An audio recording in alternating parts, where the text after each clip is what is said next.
Welcome to our 2022 Wildwood 24 RL XL. We're going to start right in the back bumper here. If you just kind of reach into that cap and pull it out of there, inside of that back bumper, you're going to find your sewer hose. Just take note of those two ears in the adapter here. That's how I'll be hooking it up to your sewer system.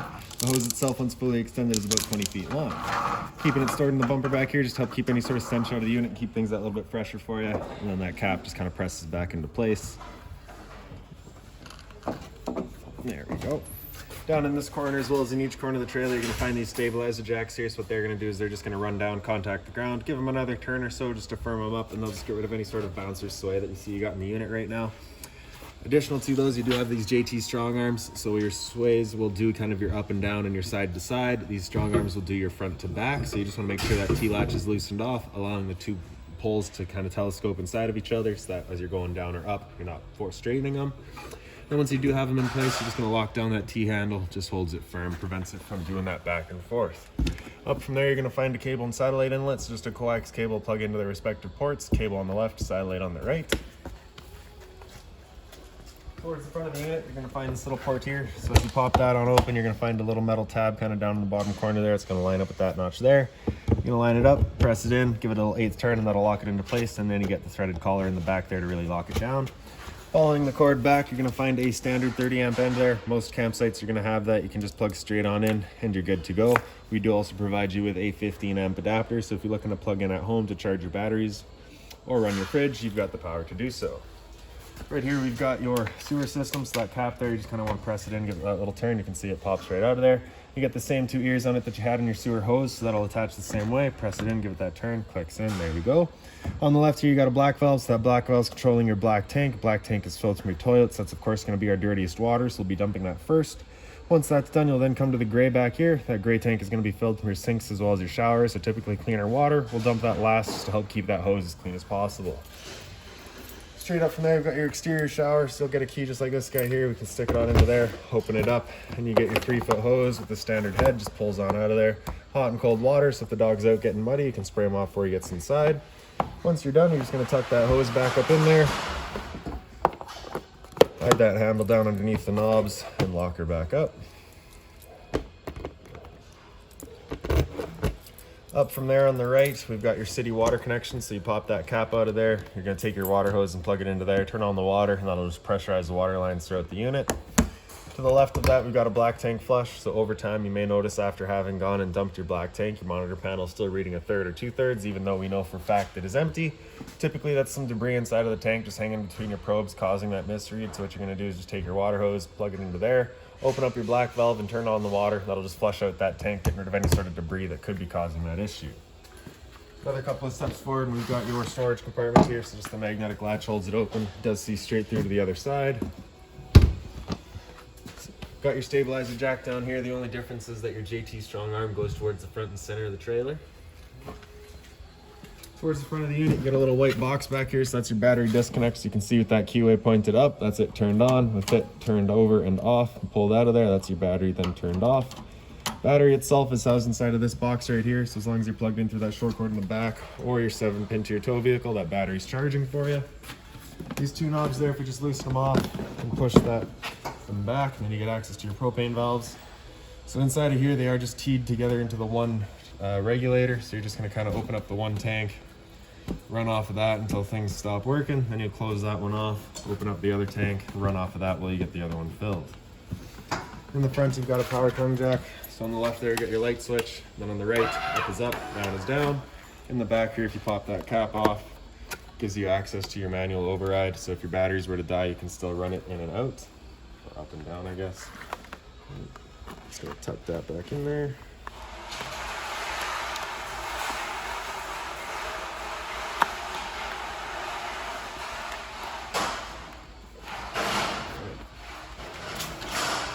So around side of the unit, we got the other end of your storage compartment. So inside of here, you'll find there's a little hitch mount. So if you're looking to have a battery or a bike carrier or whatever, that'll just mount to that rear bumper. You can have your hitch there. Then we got your water hose here. So here's that park adapter I was telling you about. So your 30 amp cord into there, 15 amp to a standard outlet. Also back on the wall there, you got kind of all of your manual overrides. This one down on the floor there, that's going to be for running all of your stabilizer jacks. This one in the middle here, that's for your the T handle on those strong arms. And then that small one in the center there is for your tongue jack up front. Your little laundry hamper here, so we'll show you that from inside. And then also the inside surface of this door is a dry erase surface. Couple of steps back and we've got a GFI protected outlet here. Right up above that we've got a cable TV hookup. So that's just going to be a coax cable into there, fires up at your TV. So if you're looking to have TV outside, you've got the power to do so. Down below there, we've got your low point drains. So you just get the valves back there, you'll open them up, drain out your water lines. Purpose of that would be if you're getting ready to winterize the unit, you just want to get all the water out before pumping antifreeze through. Also, if you're going to be leaving the unit for a while and you don't want your water going stale or stagnant, you can just drain it all out first. Straight up from there, you've got your two exterior speakers, kind of one at the front of your awning, one towards the back. In between them here, you've got your range vent. So of course, propane stove is putting off fumes whenever you're using it. So you want to make sure this flap here is opened up with our fan inside turned on to evacuate all of our fumes. Once you're done, you're just going to take that flap and kind of press it back into place. It clicks, prevents any dust from kicking up in there. Exhaust for your furnace down here. So if you're ever running a furnace, you just want to make sure it's not blocked off. It does get hot. Hot water tank here. So just that keyway, you're going to line it up. It pops on open. You get the two little posts down in the bottom. They line up in those two holes there just to hold it in place. Control for turning it on with electricity is just down in the bottom corner there. You turn that switch on, fires it up with electricity. For turning it on with propane, we've got a switch just inside of the unit. Before we turn it, or once we get in there and do turn it on with propane, I will go over a reset procedure, and the button that I'll refer to is just right here. Before we turn it on, whether it be with either source, we just want to hit this relief valve right there. Make sure that shot of water comes out. That bit of water coming out is just letting you know this tank is full. It's safe to fire it up, and you're not going to burn anything up by doing so.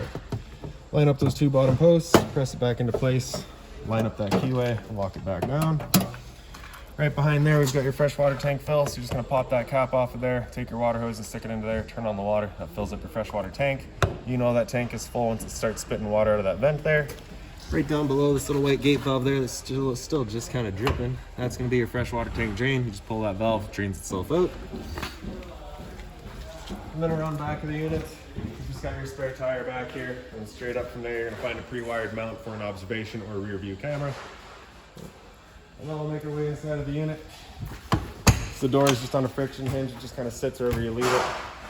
If you want the door wide open, then we can pull that blue handle over and you can slide your steps out. Those two little tabs there, if you just push them in, you can extend or retract the length of your legs just based on what your needs are. When you get inside, first things first, on your left there, you've got your fire extinguisher, so that's standard, pull the pin, point and shoot.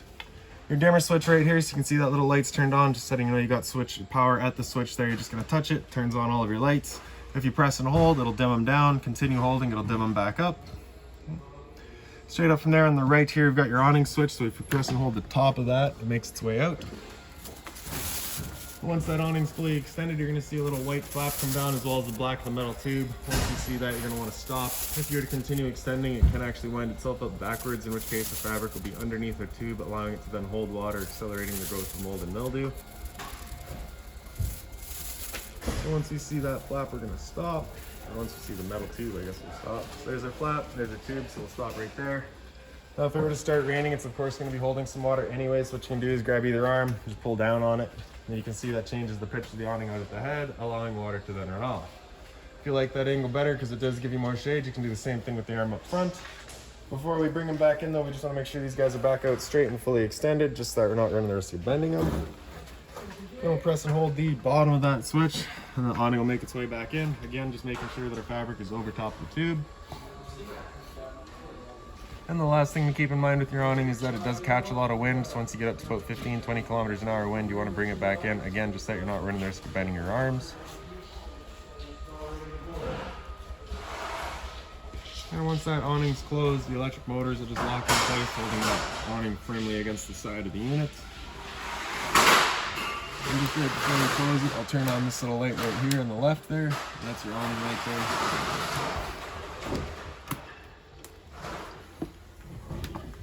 So that switch there for your awning was just this light switch up top on the left there. The one on the right does an accent light above your slide. For your slide, you're gonna hit this bottom left switch at the top of it. And the slide will make its way out. Once that slide's fully extended, we're just gonna hear the motors whine a little bit and then they'll turn themselves off automatically.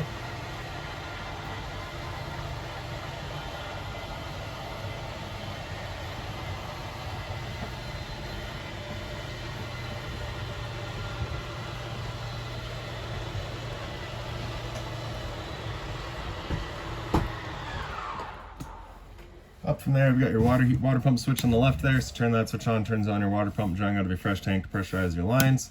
The red switch on the right there is your water heater. So as we turn that on, you get that little red light up there letting you know the ignition sequence will start. Once that light goes out, the sequence has started. It'll try that 3 times. If after that 3rd try the hot water tank hasn't fired up, it's at that point that light will come on and it'll stay on, and you'll be going and using that reset button that we'd shown you. So stood right here, you can hear the click of the igniter and the whir of the flame. We know that tank is good. Up top, we got your monitor system. So on the left there, you got batteries. You can see we're currently C for charging. G would be good, F is fair, L is low. For your fresh tank, as you fill that up, you go to 1/3, 2/3 and full. Same idea for your black and your gray. Right up above that, you're going to see you are pre-wired for solar. So if you're looking to have a solar panel kit installed, your charger would be mounted right here. Into this back kind of sitting area, you get the storage all across the top. A light right in the center there, just on its own center push button. Blinds throughout the unit are just these slow rise, so they kind of sit where you leave them. Once you're ready for them to go back up, just kind of snap them, they go back up. This guy does fold down as well, so just kind of pick up the base of it. See, it folds down, creates a bed. Bring it back up, just bring it back up and over, just kind of encouragement. Comes up no problem. A little bit of storage on this side here, identical to the other side, as well as USB charging and a power outlet in the back there. Same thing over here, identical storage like I said. Underneath the couch you get a bit more storage, except underneath here you do get the little bins that they provide you with as well. And then to your slide out, so the light here is just the same center push button, pretty straightforward. This table here, if you just kind of wiggle it, it'll pop up out of those legs. Then you can take the legs and do the same thing, wiggle them out of their spot and just lay them down. And then you see you got the 3 ledges here. You'd lay the table down onto that, take your back cushions from the back there and fill in the table and create a bed. Again, storage underneath it. You do get the same bins, they're just kind of slid into the back.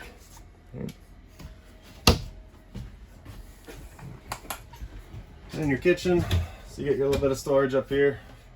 Up there is also where I'm going to leave this binder here. So this binder has all of your owner's manuals, all of your keys, anything like that, you'll find right in there. Hot and cold water at the sink, of course. You do have the mobile head there as well with the folding cover. That is stainless, so if you need to put something hot on there, feel free. A little bit of storage down below it, and this is where we're going to find our water pump access as well as our hot water tank. So if you're looking to winterize the unit once it comes time, one little screw in that panel there and you get easy access to both the water pump and the hot water tank valves. A little bit more drawer storage over here as well. Then your microwave here is pretty standard, just like home. Not much I'm going to teach you there. Down below that we got your range vents. You get the light as well as the fan. So that's that fan that you want turned on with that flap outside opened up. Bifold cover just flips on back. You're going to take the knobs and turn it over to the light and hit it with a sparker, and it fires right up. I will just mention real quick that the first time you go to use your propane system, especially if you've been away from the unit for a while, it will take a minute just to fire it up, just because it's got to clear all the air to the propane lines. That's perfectly normal. Knob on the right there, if you turn that on, turns on all of your knob lights as well as your stove light. For your stove, you're going to take that knob there over to that little flame, open her up, hit it with the igniter. And then you can just see that little pilot light gets going in the back there. Once you get it going, you just want to hold the knob in for another few seconds, then you can release and the flame will hold itself. Turn up to your desired temperature and she fires right up. Once we're done, turning it back down just a pilot, it'll hold just the pilot light for us. But if we're leaving the trailer or going traveling, we just want to make sure it's right off. Down from there, you're going to notice that little portal, so you're going to have them kind of throughout the unit. Those are just outlets for your furnace. That right there is just the returner for your furnace right here. Up from there, you're going to find 12-volt fridge. So we have your fridge down below, temp selections right in the top and across there. And then your freezer up top. Again, temp selection just right in the back. And then right behind me, you got your entertainment area. So you've got pre-wired for Wi-Fi, cable inside, light outlet up top, antenna outlet in the bottom. Turning that antenna on, you're just hitting that button there, you get that green light to let you know it's turned on. That will also help clear up your stereo signal. Power outlet down below it, and then TV backer back here as well. For your stereo, pretty straightforward there. Power button turns it on. You press that power button, that's your mute. I like yours. Press and hold, turns it off. Volume selection across the top there, and then you just kind of got all of your settings. So your zone 1 is your inside set of speakers, zone 2 is your outside set. Beyond that, pretty straightforward, excellent little stereo. Fireplace down here. So on the right side, you get your power button. Center right, you get your flame color. Center, you have that bottom illumination. Center left, you get your temp, so off, low, and high. And then on the far left, you get a timer, 30 minutes up to 9 hours. And the power button there, just turn it back off. Down on the bottom of your converter, so press the top and center, she pops on open, you get all of your breakers down the middle here. Whenever a breaker breaks, it's going to sit in the center, so just turn it off and then back on to reset it. And then on the right side, we get all of your fuses. Whenever a fuse pops, you're going to get a little red LED right beside it, letting you know exactly which one went. And then just around the corner here, down on the floor, we've got your LP detectors, propane saver in there. It'll sit on the floor, this guy will detect it and start going off just like your smoke detector would. Your smoke detector is straight up from there. That's a nice sound. And then we got your thermostat here. Just press that bottom bar, it'll wake it up. After off, it'll come into fan low. This fan low is just turning on the low fan, moving some air around, no cooling involved. Fan high, same thing, just the high fan moving some air around. After that, it'll come into cool high. So at this point, it'll run the high fan and bringing the compressor in and out as needed, leaving the high fan on all the time.